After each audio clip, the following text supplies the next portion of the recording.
Hi, Andrew here. Let's do some more armor testing today. A company called ShotStop sent me their level 3 plus polyethylene plate. It's extremely lightweight, has a multi-curve profile to it, fits the body really well, reasonably thin, and being rated level 3 plus should defend against most common threats, but being who I am, I'm not inclined to test it with the sort of stuff that it's rated for because that's boring. However, we have to start there. So let's start with some 7.62 millimeter M80 from a CETME.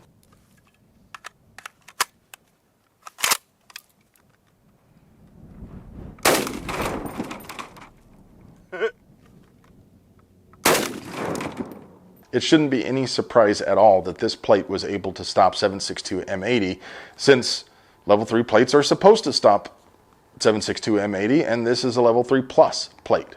Level 3 plus, of course, isn't an NIJ specification.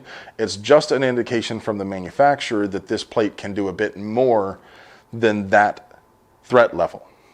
So let's get out to the range and see how it does with multiple hits. We're going to shoot some regular run-of-the-mill 55 grain 223 full metal jacket at it from an 18-inch barrel, and we're going to hit it a whole bunch of times, see how it does with multiple hits.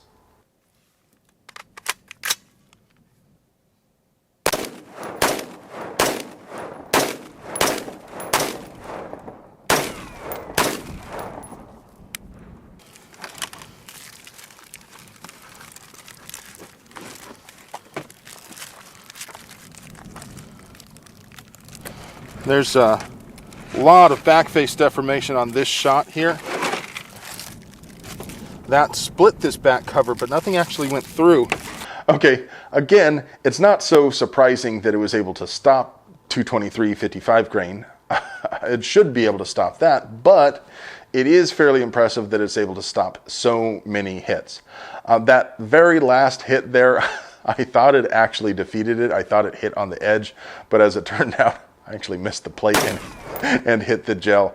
That's what happens with the sight offset at close range if you're not paying attention. My bad. But that leads to the problem of what else do we throw against this plate? Now, it's a polyethylene plate, technically speaking, ultra-high molecular weight polyethylene, which, if you know much about armor, you know that polyethylene plates are often vulnerable to M855. In much the way that steel plates are vulnerable to M193, polyethylene plates can often be defeated by M855. And I fully intended to shoot this plate with M855, but like a dumbass, I left my M855 ammo and my 16-inch upper at home. So I had to come up with something else to do that would push the potential for this plate a bit. So I settled on shooting it with M855A1 from a 10.5-inch upper with a soft armor level 3A backer. Now, this isn't an ICW plate. It isn't designed to be worn in conjunction with soft armor, but oftentimes people who wear rifle plates do wear them over soft armor, so this isn't totally unrealistic.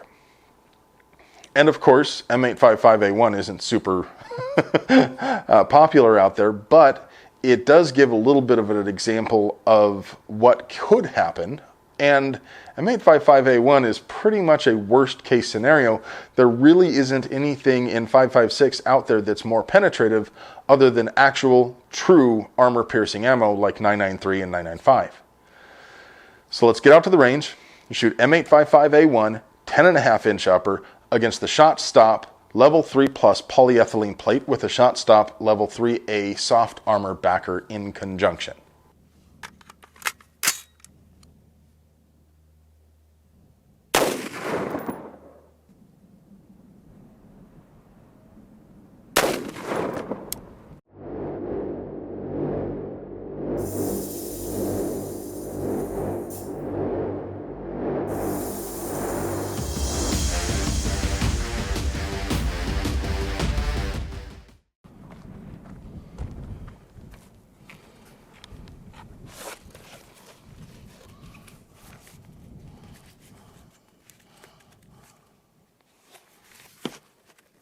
That might have come out the side here.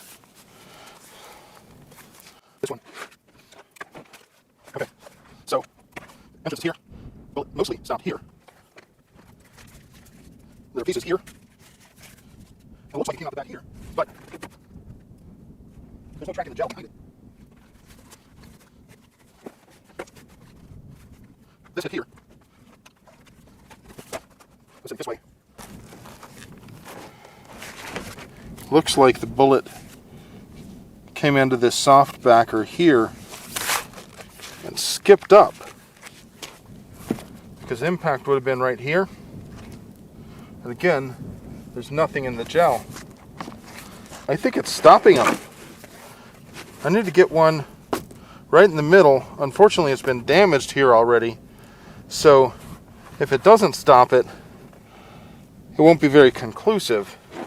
However, I suppose if it does stop it, that's about as conclusive as it gets.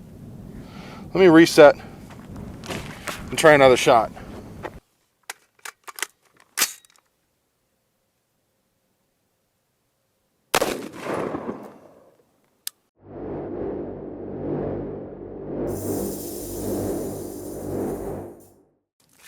So here's the impact.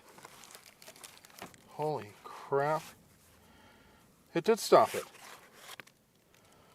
So of course it came out of the plate here, hit the soft backer here. You can see a little bit of the bullet right there.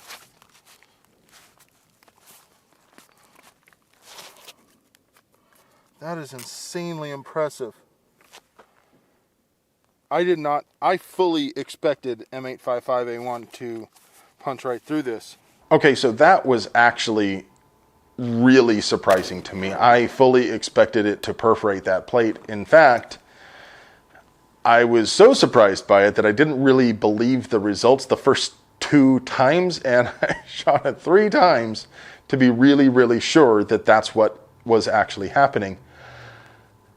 And yes, this plate, in conjunction with a 3A backer, was able to stop M855A1 from a 10.5-inch barrel, which should equate to roughly 100 yards or so with an M4 barrel.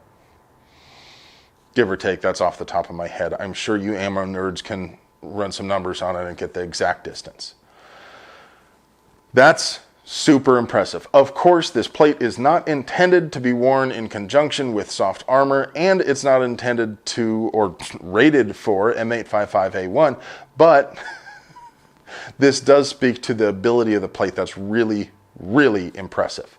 Of course, if it's able to stop M855A1 even from a really short barrel in conjunction, then there's a fairly decent chance it might be able to stop M855, at least in conjunction, even from a 16-inch barrel or so. But we won't know that for sure until we get out there and test it again. And that's where it comes back to you guys. Is that what you want to see? Do you want to see more shots on this polyethylene plate?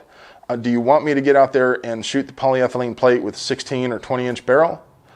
What else would you like to see me test against it? Leave a comment below. Tell us what you would like to see us test. If you have any other suggestions on how we can do better, I'd love to hear it. As always, like, share, and subscribe. It makes a big difference in growing this channel, but it also helps YouTube understand the sort of things that you like to see. And in these days, with the way YouTube has been treating gun channels, that matters more than ever. If you have the time, head on over to our sponsor's website, Ventura Munitions. They make most of our tests possible. Take a look at what they have in stock, and head back over here and tell us what you'd like to see us test next. And as always, have a great day.